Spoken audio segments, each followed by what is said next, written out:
Raising Mentally Strong Kids by psychiatrist Daniel G. Amen, MD, and psychologist Charles Fay, PhD, asks how a parent raises a child who is not just obedient today, but resilient, responsible, and capable for a lifetime. Amen brings 3 decades of brain imaging work, a database he describes as over 250,000 brain SPECT scans from more than 150 countries. While Fay brings the love and logic tradition his father Jim Fay and Foster Klein, MD, built over decades with children, families, and schools. What follows is a summary of their combined argument, taught in a narrator's own words rather than reproduced from the book. The book's central claim is deceptively simple. The authors call it practical neuropsychology, the marriage of neuroscience and practical parenting psychology. A child, they argue, needs both a healthy brain, the hardware, and skillful parenting, the software. And neither alone is sufficient. Get the brain right and the mind tends to follow. Add firm, loving relational skills and parenting becomes not only more effective, but easier and more joyful. The through line that ties every chapter together is a phrase the authors repeat like a refrain. Effective parents are firm and kind at the same time. Structured in 2 parts, a foundational section on the neuropsychology of parenting, then a practical troubleshooting section on common challenges. The book moves from the developing brain through goals, parenting styles, relationship, limits, discipline, mental hygiene, resilience, physical health, co-parenting, underachievement, technology, and clinical brain health issues. This summary follows that arc as an overview meant to teach the ideas. The full book, with its scripts and worksheets, rewards a complete reading. Chapter 1. Healthy Brains, the Foundation of Mental Strength. Amen opens with 2 drivers in the same traffic. One who fixates on a tailgater and rear-ends the car ahead. One who feels a flash of irritation and drives on safely. The difference, he argues, is not character in the abstract, but brain health. When the brain works right, the person works right. When it is troubled, trouble follows into every corner of life. The developmental specifics carry the claim. A newborn already holds roughly 100 billion neurons, but few are yet myelinated, myelin being the white insulation that keeps signals fast and focused. And about 3/4 of development happens outside the womb. By age 3, a child's brain has formed some 1,000 trillion connections, roughly twice an adult's, and around age 11, it begins pruning unused ones on a use-it-or-lose-it basis. Crucially, the prefrontal cortex, the seat of judgment and impulse control, does not fully mature until the mid-20s, later in males. From this comes the book's organizing metaphor. Until a child's frontal lobes finish developing, the parent must serve as those frontal lobes while steadily handing over the controls. Amen introduces the mnemonic that recurs throughout the book.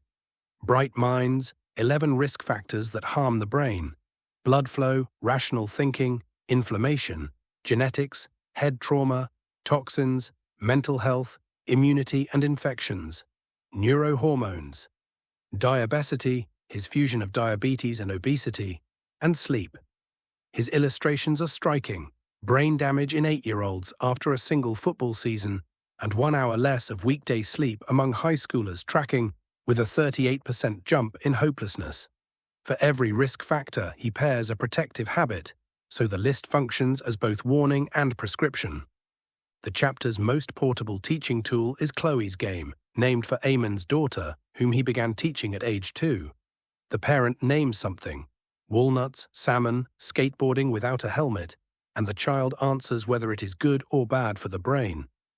As Chloe aged, the questions matured from snacks to seatbelts to sororities, and the game became a durable habit of asking, before any decision, is this good for my brain or bad for it?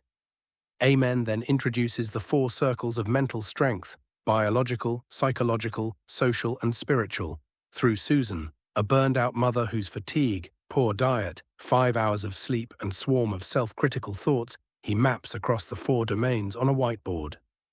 Notably, her spiritual circle was strong, a deep sense of meaning and connection to God, treated as a genuine source of health. The chapter closes with 2 high school pitchers, Keith and Troy, whose diverging fates, one squandering a scholarship on an impulsive crime, the other pausing to think and thriving, show how early attachment and brain-healthy habits compound over a lifetime. Character and brain function, the authors conclude, are intertwined, and it is never too late to strengthen either. Chapter 2. Mentally strong kids live by clearly defined goals. The second chapter argues that mental strength begins with clarity of purpose, and that goal setting is a daily parenting discipline rooted in the prefrontal cortex, the region responsible for forethought and planning. The authors open with Gina and Tony, restaurant owners whose 16-year-old son, Luca, seemed unmotivated, hiding in his room drawing cartoons rather than embracing the family business, with Gina doing his homework and cleaning his room for him. Their story frames the thesis: without clear goals, parents drift into reactive, unconscious repetition of the past. Amen's central instrument is the one-page miracle, OPM, a single-sheet exercise in which a parent specifies what they want, not what they don't want, across relationships, work, finances, and self. The self category subdivided into the 4 circles. He insists the goals be written, citing a Dominican University study by Gail Matthews, in which participants who wrote goals, set action steps, and reported weekly to a friend achieved significantly more than those who merely thought about their aims. The authors model the practice by publishing their own goals and keeping them where they see them daily. The chapter distinguishes goals for the parent from goals for the child, then teaches parents to help children build their own OPMs, with worked examples from ages 6 to 20. The authors affirm that parents must not dictate the child's goals. The exercise works only when the child names what they want. When Gina finally sat with Luca and let him lead, she discovered he was not lazy at all. He had designed a new logo for the restaurant and drafted a plan for an online store, but had been too afraid to show his parents. The pressure to conform had produced resentment that looked like apathy. The chapter's quietly powerful section is the discovery of purpose, treated as prior to and larger than goals. The authors offer 6 questions and observe that only 2 concern the self, while 4 concern others. Happiness and meaning are found largely in service to other people. The operational key is a 3-word test. Does it fit? Before any word or action, the parent asks whether it fits their goals, and children, taught the same question, learn to match behavior to what they truly want. A foundation stone, the authors contend, of a mentally strong, responsible life. Chapter 3. Is your parenting style breeding mental strength or weakness? Here the authors build their parenting style framework on developmental psychologist Diana Baumrind, whose 1960s research plotted parenting along 2 axes, loving to hostile and firm to permissive. Onto that grid they map the love and logic typology Jim Fay and Foster Klein developed. Helicopters, loving but permissive; drill sergeants, firm but hostile; consultants, loving and firm; and a 4th the authors add, the uninvolved parent, hostile and permissive. The whole argument bends toward the consultant as the style that builds mental strength. The helicopter parent, embodied by a mother named Miranda who watched her daughter through binoculars and rushed to smooth every conflict, sends an unintended message. You are too weak to handle the world without me. The authors invoke Donald Meichenbaum, a founder of cognitive behavioral therapy, and his concept of stress inoculation training, that exposure to manageable stressors builds resilience, to explain what the rescuing helicopter steals. Their coinage for the exhausted result is memorable. Helicopters burn a lot of fuel, and when they don't refuel, they drop like a rock. The drill sergeant secures compliance through anger, intimidation, and fear, whether barked or delivered in a deceptively gentle tone.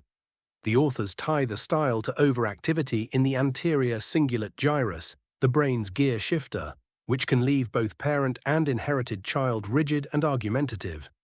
Their case is Tara, a spreadsheet-driven mother, and her creative, people-pleasing son, Chuck, who finally rebelled by writing his science essays but refusing to turn them in. A vivid illustration of the guilt cycle, in which a parent rages, feels guilty, and then rescues, perpetuating the very irresponsibility they fear. They note research linking overbearing control even to disordered eating. The consultant parent demonstrates respect and expects it, offers choices within firm limits, and serves as the child's frontal lobes while handing over decisions. The style, the authors say, best forms secure attachment. The redemption arc returns to Miranda, who, prompted by a teacher's CD, learns to step back. When Wanda wails about lost homework, Miranda replies with empathy and a firm boundary. My car leaves at 7 and lets her experience affordable consequences like a missed bus paid for in gas money. The underlying principle: let children make mistakes while the price tags are small, because those price tags only rise with age. Chapter 4. Nothing works without relationship. The relational heart of the book rests on a single claim: children adopt the values of the parents with whom they are bonded. Put bluntly, if you want your children to carry your beliefs, spend time with them, listen and speak kindly. Neglect and criticism produce children who take the opposite position out of spite. The authors cite a JAMA study, led by Michael Resnick, finding that teenagers who felt loved and connected to their parents had markedly lower rates of pregnancy, drug use, violence, and suicide. This limbic bonding overriding many traditional risk factors. The chapter is organized around 5 messages of relationship building or repair. The first, we notice you and are committed to meeting your needs, is rooted in the first 2 years of life, drawing on attachment researchers Mary Ainsworth and John Bowlby and Foster Klein's account of how the needs cycle and then the wants cycle build trust and cause and effect learning. The operational tool is special time, 20 minutes a day doing what the child chooses, with no commands, questions, or corrections, because the goal is the bond, not the teaching. The second message, we value your feelings, introduces what the authors call the key that made Love and Logic work: empathy, illustrated through Mrs. McLaughlin, a school administrator who met every crisis with a warm, "Oh honey, what happened?" before setting a limit. Anger, they argue, shuts the door on learning by firing the amygdala and shifting activity from the thinking brain. Empathy opens it.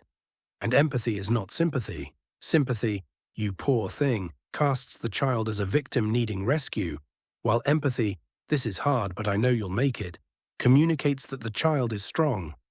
They cite a 2021 study associating harsh, angry parenting with a smaller adolescent brain. The third message, we value what you think, is carried by active listening, reduced to 3 steps. Repeat what you hear without judgment, listen for the feeling beneath the words, and reflect it back. A teenager announcing she wants blue hair shows the ineffective parent ending the conversation, while the effective parent uncovers the real feeling: a fear of not fitting in. The authors add 9 communication pitfalls to avoid, from mind reading to kitchen sinking, and argue even outrageous statements deserve a hearing. Jim Fay lets a 16-year-old Charles talk himself out of a rear-wheel drive sports car on icy roads. The fourth message, you are capable, we believe in you, arrives through Fat Freddy the performing penguin, whose trainer rewarded every good behavior, prompting Eamon to see he had been lavishing attention on his son's misbehavior instead. It pairs with Jim Fay's 4 steps to responsibility. Give a task, hope for a mistake, provide empathy and let the consequence teach. Give it again. The fifth, you are worth protecting, opens with Columbine teacher Dave Sanders, who died shielding students, and supplies Foster Klein's rules for rescue. Rescue when life or limb is at risk, not when a child faces a hardship they can learn from. Chapter 5. Limits and rules build mental fortitude. Limits, the authors argue, are not restrictions on love but expressions of it, and they translate limit setting into underlying messages. I love you enough to keep you safe, to provide discipline, to give you what your brain needs. They ground the claim in the biology of the stress response system, arguing that predictable rules support healthy development of the HPA axis and lower cortisol. While a 2022 study is cited for the finding that inconsistent parenting can interfere with the maturation of a child's emotional brain circuits and raise the later risk of mental health issues and addiction. A recurring adversary is intermittent reinforcement. Drawing on B.F. Skinner's behaviorism, the authors describe parenting like a slot machine. A parent who caves only occasionally teaches the child that persistence eventually pays out, cementing the very pestering they want to end, as with a couple whose last date night ended when a 3-year-old's tantrum made them cave. The chapter's spine is a 6-step process for setting effective limits. Return to your goals. Prepare for the child's reaction, including the resistance spike psychologists call an extinction burst. Neutralize arguing with calm one-liners like, "I love you too much to argue." Quiet the arguing in your own mind. Make limits genuinely enforceable, and lead with empathy. Within enforceability, the authors distinguish beta directions: ineffective, chained, vague, nagging, or phrased as questions you don't mean, from alpha directions, clear, single, backed by consequence, and urge the shift from "you will" statements, which set up unwinnable power struggles, to "I will" statements, which stake the parent's control only over their own behavior. "I will drive you to practice when I see the trash has been taken out" turns words, they say, into gold rather than monopoly money. Amen then offers 8 essential rules beneficial across families. Tell the truth, treat others with respect, obey the first time, no arguing, respect others' property, put away what you take out, ask permission before going somewhere, and look for ways to be kind. He reinforces several with evidence and story. A 50-year Harvard study of inner-city Boston boys, in which childhood work was the single variable of 400, that correlated with self-esteem, and his daughter Chloe defending chores with the line that money has nothing to do with love. For the youngest, barely verbal children, limit setting reduces to Klein's 3 locations. Change your location, the object's or the child's. And the gentle uh-oh song that signals without lecture that a boundary has been reached. Chapter 6. Loving discipline leads to mental strength. The chapter reclaims the word discipline from its punitive drift, returning it to its Latin roots in disciplina, instruction, and discere, to learn. Discipline, the authors insist, is discipleship, teaching a child to discern right from wrong, not the enforcement of obedience through fear. Renee and Matt, educators whose 5-year-old broke a hotel lamp, let her help pay for it rather than punish, and years later she met a shredded tire at 16 with a plan of her own. The lesson, repeated as the chapter's refrain, is to let children learn while the price tags are small. To dramatize what authoritarian control produces, the authors turn to the 1930s leadership experiments of Kurt Lewin, Ronald Lippert, and Ralph White. Research Lewin, a Jewish refugee from Nazi Germany, pursued to understand how a society could permit atrocity. Boys led in 3 styles produced telling results. Authoritarian groups were most productive while watched, 70%, but collapsed near 30% once the leader left, while democratic groups held near 50%, whether watched or not. Lewin's image of the person as a compressed spring, rebounding with equal force once the pressure lifts, warns about children who behave only under surveillance. A sobering aside cites a 2021 imaging study finding spanking activates the same threat response changes seen in severe maltreatment. Alongside Amen's whale trainer anecdote, "Beat the animal and it will never trust or perform for you again." The authors then diagnose a societal wave of permissiveness, a pendulum swinging every few decades between harsh control and boundaryless freedom, each generation overcorrecting for the wounds of the last, and offer 4 self-diagnostic beliefs about discipline, the healthiest of which sees it as instruction toward self-control. The kindergarten story of Max, who broke his crayons in a fit of perfectionism, and slowly, with only his teacher's empathy, taped them back together and missed recess but left triumphant, embodies the method. Let the child be the hero while the adult coaches. The chapter's substance is 2 lists the authors treat as a discipline, GPS. The 5 goals of discipline, to help children discern wise from foolish, via the MAP, model, allow safe mistakes, provide empathy. To learn while price tags are small, contrasting a sanitary approach of tidy parental interference with a messy approach that accepts short-term mess, illustrated by Benny going to daycare in pajamas. To develop self-discipline and earn freedom, to remain strong in hardship, and to preserve the relationship. They favor a principle-based approach, offering 5 non-negotiable core principles. Model the behavior. Allow affordable mistakes. Respond with empathy. Not anger. Let the child solve the problem and choose logical consequences, with Klein's energy drain as the fallback, dramatized by a mother whose fighting sons clean toilets to replace the energy their squabbling drained. Chapter 7. Mental hygiene is critical for parents and kids. Chapter 7 turns inward, to the discipline of the parents and the child's own thoughts. Amen recounts coining the term ANTs, Automatic negative thoughts after a punishing clinic day when he came home to find actual ants swarming his kitchen. One negative thought is harmless, but 10 or 20, left unchallenged, infest and torment the mind. The authors are explicit that thoughts are not facts. Thoughts lie, a lot, and that uninvestigated thoughts drive inconsistent, fearful parenting. The taxonomy is a catalogue of 9 common ANTs, each named and paired with a tip.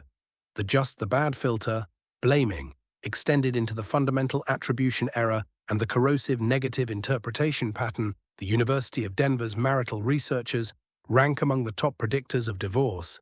All or nothing, fortune-telling, guilt-beating, the tyranny of should and must, labeling, mind-reading, less than comparison, amplified by social media, and the if-only / I'll be happy when ANTs that argue with the past or defer joy. Named interlocutors run through it: Bernard Weiner and Carol Dweck for attribution and mindset, and Byron Katie for the questioning method at the chapter's core.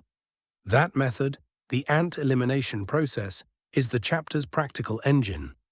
When a distorted thought appears, the reader writes it down, identifies its type, and talks back to it through 4 questions and a turnaround borrowed from Katie. Is it true? Is it absolutely true? How do I feel when I believe it? How would I feel without it? Followed by reversing the thought to something as true or truer. The authors walk the young mother Allison through it as she moves from "I don't measure up" to "I do measure up," like all the other mums doing their best, and note that research has found such cognitive work comparable in effect to antidepressant medication. The authors insist this is teachable to children as young as 4, for whom the 5 questions collapse into 2 superpower questions. Is it true? Are you 100% sure? And Eamon recounts a depressed boy who, after 3 weeks of ANT therapy, announced it was an ANT ghost town in his head. A final section identifies 4 cultural ants the authors see promoted by popular media: trust your heart, want what you don't have, get even, and if it feels good, do it now, arguing that self-control, service, and gratitude are not prudish relics, but the actual sources of well-being. Here the takeaway is quietly countercultural. The disciplined mind is not the one that trusts every feeling, but the one that questions the feeling and chooses the good. Chapter 8: Raising Strong and Capable Kids. Using the parable of the 3 little pigs, the authors argue that strong character, like the brick house, requires more time and sacrifice than the straw and twig alternatives of short-term happiness. Their cautionary case is Erica, whose parents' belief that nothing was too good for her escalated from doing her homework to hiring lawyers to finally a heroin addiction in college, until a therapist told them they had been working harder on their daughter's life than she was. The chapter's emotional center is Fay's boyhood memory of his dog Buster. Struck by a car and dying at his feet the very afternoon Fay was to play a trombone solo. His father held him, wept with him, and then said the show must go on, teaching that hardship and responsibility can coexist, and connecting to his father's rule for playing music: if you hit a wrong note, don't stop, keep playing, and let your brain learn from the mistake. It is a metaphor, they argue, for a resilient life. From there, the chapter builds toward purpose, invoking Viktor Frankl, the psychiatrist and Holocaust survivor, and his 3 sources of meaning: purposeful work, love of others, and courage in suffering, alongside a study linking strong purpose to lower depression, better sleep, and longer life. Purpose is treated not as a luxury, but as a brain need, with a 5-step process for helping children find theirs. The practical core is 5 bricks for building a strong house. Teach them how to do stuff, real skills that make a child competent, captured in the guts exercise and the father who had his daughter change a perfectly good tire, so you will know you can. Expect them to spend more time creating than skating. Expect them to complete chores, reframed by love and logic as contributions to the family. Quit the job of entertainment director and allow a boredom training session, since in boredom lie the seeds of creativity. And teach kids to say no to themselves, illustrated by Walter Mischel's marshmallow experiments. The delayers scoring higher and showing more active prefrontal cortices decades later, with the hopeful coda that Mischel taught impulsive children distraction strategies that worked. The chapter ends with young trees left exposed when the sheltering old growth was removed. Adversity without support uproots a child, but adversity with the right support lets them grow tall and strong. Chapter 9. Helping kids develop healthy bodies for stronger minds. This chapter translates the neuroscience into daily biology, organized around 3 commands: love the brain and body, avoid what hurts them, do what helps. The nutritional teaching reduces to 9 food rules: adequate protein, high-quality calories, frequent eating to balance blood sugar, avoiding sugar and artificial sweeteners, hydration, the brain being some 80% water, healthy fats and omega-3s, vitamins including D and fish oil, smart high-fiber carbs, and avoiding pesticides and additives, each anchored in a concrete claim, such as happiness rising with fruit and vegetable intake within 24 hours. A vivid case involves a boy whose aggression and tics tracked to red dye 40, confirmed on a SPECT scan. On the perennial battle over food, the authors offer a counterintuitive de-escalation from Eamon's own training supervisor. The parents decide what is served, but the child decides how much to eat, with no special short-order menu. When Eamon stopped fighting his toddler son at the table, the struggle ended and the boy gained weight. Releasing control resolved the conflict. The chapter treats exercise and sleep as non-negotiable brain needs. Physical activity, they argue, improves brain function and academic performance, lifts mood, and, citing a 2022 review of 21 randomized trials, rivals antidepressants for mild to moderate depression. They steer children toward brain-safe sports like tennis and swimming over head-injuring contact sports.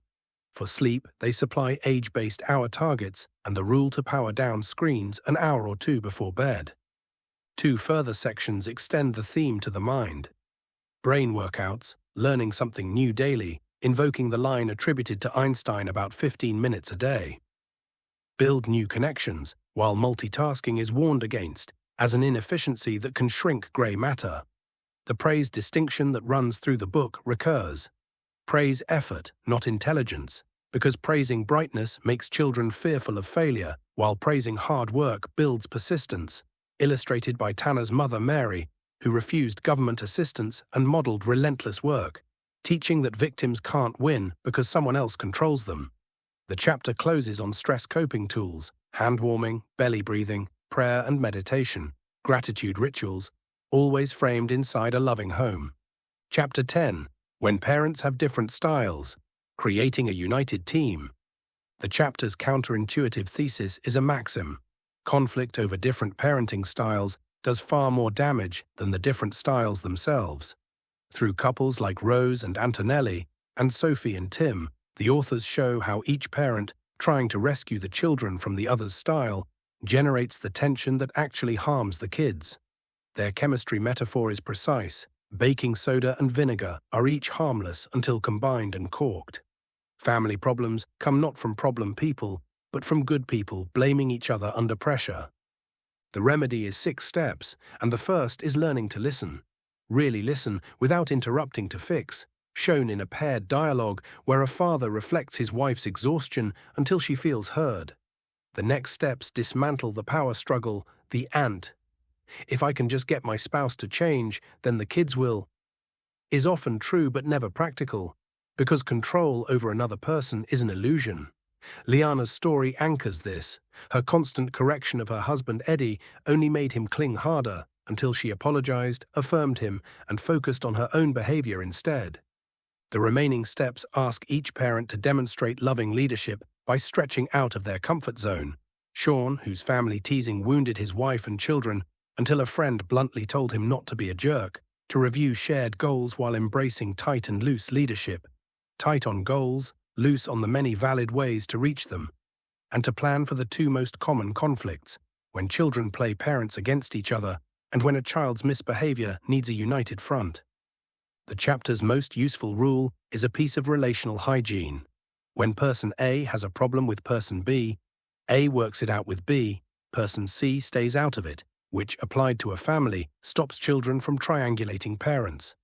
The authors close on the word experiment, borrowed from a beloved special education director whose secret to cooperation was to run reasonable experiments toward shared goals, rather than fight to agree on the perfect strategy in advance. A goof and grow posture that lowers fear, since creativity requires a calm brain. Chapter 11. Reaching the Underachieving Child. Underachievement, the authors argue, is rarely laziness and almost never solved by threats, lectures, punishment, and restriction. Tactics that yield short-term gains while breeding resentment, dependency, and hopelessness. Drawing on David Souza's How the Brain Learns, they describe an innate curiosity learning reward cycle. Children are born wanting to explore and master, and the brain rewards mastery with dopamine, until anxiety and fear derail the cycle. They adapt Abraham Maslow's hierarchy into a pyramid showing that survival, safety, and belonging must be met before a child is free for the self-actualization of real learning. The chapter's 9 tips build outward from that pyramid. End the control battle, modeled in a scripted apology in which a parent concedes that only the child can decide what kind of life to lead, giving away power the parent never actually had. Transition responsibility for learning to the child, expecting the mistakes that come with new ownership. Respond with empathy and logical consequences rather than anger, since anger makes the problem the parent's, while empathy leaves it, and its solution, with the child. Several tips address school. The homework guidelines are strikingly restrained. Help only as long as the child wants it, only when they can show they listen to the teacher, only while everyone stays calm, and only in brief segments so the child sees themselves succeeding without a hovering adult. Let school be school and home be home, the authors urge, endorsing roughly 10 minutes of homework per grade level. They insist on celebrating strengths, building children up in their gifts so they will risk their weaknesses. Fay's own path from struggling student and Oldsmobile mechanic to top honors graduate anchoring the point. The chapter closes on cognition and cause. Drawing again on Bernard Weiner and Carol Dweck, the authors contrast high achievers, who attribute outcomes to controllable effort, with low achievers, who blame luck or fixed ability, and warn that praising a child as smart trains the fixed mindset that collapses under difficulty. And the final tip insists on looking for underlying causes. Fay's own Rocky Mountain spotted fever, along with ADHD, dyslexia, Erlen syndrome, mold, and long COVID. Under the governing council, when a child lacks motivation, be curious, not furious. Character, in the end, matters more than any single skill. Chapter 12.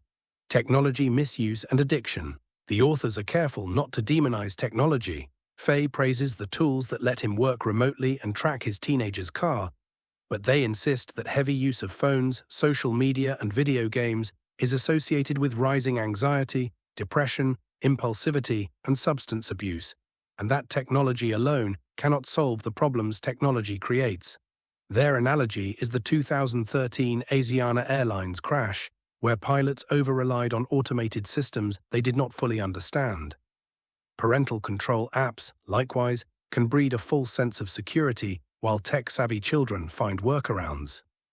The abiding claim, no screen-locking device is as effective as parental supervision. 6 tech tips structure the advice, strengthen the prefrontal cortex, build relationships as the true source of influence, model the behavior you want by putting your own phone down, set firm and loving limits phrased with empathy, provide genuine supervision, including room and phone checks, and provide loving accountability when a child is being consumed. Throughout, the authors script calm, non-arguing responses. I love you too much to argue. What did I say? And note wryly how a teen's location services mysteriously fail near a girlfriend's house, a glitch one savvy mother diagnosed as PFC error. The chapter's substance is a clinical account of why these products are addictive, and the authors are unusually direct that technology firms have invested heavily in the science of addiction. They show a teenager whose brain, scanned while gaming, displayed abnormal firing in the left temporal lobe, an area associated with violence, that vanished after a month away from the games. They then catalogue the mechanisms, thrill-seeking and escape, the unpredictability that Skinner called intermittent reinforcement, the slot machine gambler's fallacy, FOMO, the craving for attention and desire driven by social comparison. The chapter's darkest section names evil plainly, predators who use the cycle of manipulation, showering a young person with special attention before turning to shame and extortion. Fay recounts discussing with his own 16-year-old a case of sextortion that ended in a teen's suicide, and the authors urge every parent to have this conversation and to assure their children that nothing they could get caught in online would make their parents love them less. They cite teens so addicted that removing games provoked violence, point to inpatient programs like Restart for the most serious cases, and close with a boy who, months after his games were removed, thanked his mother, saying he had been out of control and now knew it. Chapter 13. When Nothing Seems to Be Working. Help for Brain Health Issues. The final chapter of Part 1 addresses the parent who has applied every principle and still watches a child struggle. The signal, the authors argue, that an underlying brain health issue may be at work. Their reframing is the book's boldest. Mental health is really brain health, and normal is a myth, since most people will face a brain health problem at some point. Sarah's son, William, resumed his ADHD medication only after learning how common such issues are, after which his mother's strategies finally worked. The authors marshal sobering statistics. 3/4 of such issues begin before age 25, nearly half of affected children go untreated, and rates of teen sadness and suicidal thinking have climbed steeply. The 4 circles return here as a diagnostic frame. Biological factors, a fighting child actor whose aggression traced to low blood sugar, resolved by protein-rich small meals. Psychological factors, a full treatment of adverse childhood experiences and the CDC Kaiser, ACE study, plus generational trauma-altering genes across generations. Social factors, loving bonds releasing oxytocin, and spiritual factors, meaning and connection as protective against despair, each shape a child's mental health. The chapter's reference core walks through common conditions with symptoms and natural strategies. ADHD, which the authors, controversially, say their imaging work resolves into 7 types, so the same stimulant can help one child and make another suicidal. Anxiety disorders, mood problems and depression, OCD, and the infection-triggered syndromes, PANS and PANDAS, where a strep or Lyme infection can cause sudden neuropsychiatric onset. For each, the authors lead with diet, sleep, exercise, ANT elimination, and targeted supplements before medication, arguing that medication works better on an optimized brain, while never dismissing medication itself as the transformation of Amen's own daughter on a stimulant attests. The chapter, and the book's foundational half, ends practically with 8 steps for finding a competent professional. Get the best person rather than the cheapest. Use a specialist, seek referrals from the knowledgeable, check credentials over pedigree, interview the provider, read or hear their work, and insist on someone open-minded and respectful. Seeking help, the author's close, is not weakness, but strength and love. Part 2 then turns to a practical troubleshooting guide: potty training, sibling rivalry, bullying, sports, peer pressure, dating, divorce, and step-parenting, applying the same brain-based love and logic toolkit, chapter by chapter, and ends with 2 summary chapters cataloging the best things parents can do and the 20 things the parents of mentally strong kids never do. Closing, taken whole, raising mentally strong kids is an argument that the health of a child's brain and the skill of a parent's love are not 2 subjects, but one. Amen's neuroscience gives Fay's love and logic a physical substrate, the prefrontal cortex a parent stands in for, the amygdala that anger inflames, the dopamine loops that both purpose and addiction exploit, while Fay's relational craft gives Amen's brain science a set of hands. The book's deepest recurring insight is that firmness and warmth are not opposites to be balanced, but partners to be held together, and that the loving thing and the strong thing are, more often than parents fear, the same thing. Its most demanding teaching is that mistakes are not failures to be prevented, but the very material of growth, best made while the price tags are small. What lingers is the book's quiet moral vision. Beneath the scans and supplements runs a conviction that a child is made for responsibility, for service, for meaning larger than appetite, that self-control and gratitude are not repressions but the road to genuine peace, and that a home ordered by patient, unanxious love is where a person becomes fully themselves. The authors never argue this abstractly. They let it surface in Frankel's search for meaning, in the boy who thanked his mother for taking the games away, in the insistence that happiness is found in helping others up, rather than heaping things up. Readers will find far more in the full text than a summary can hold, and it is well worth reading in its entirety.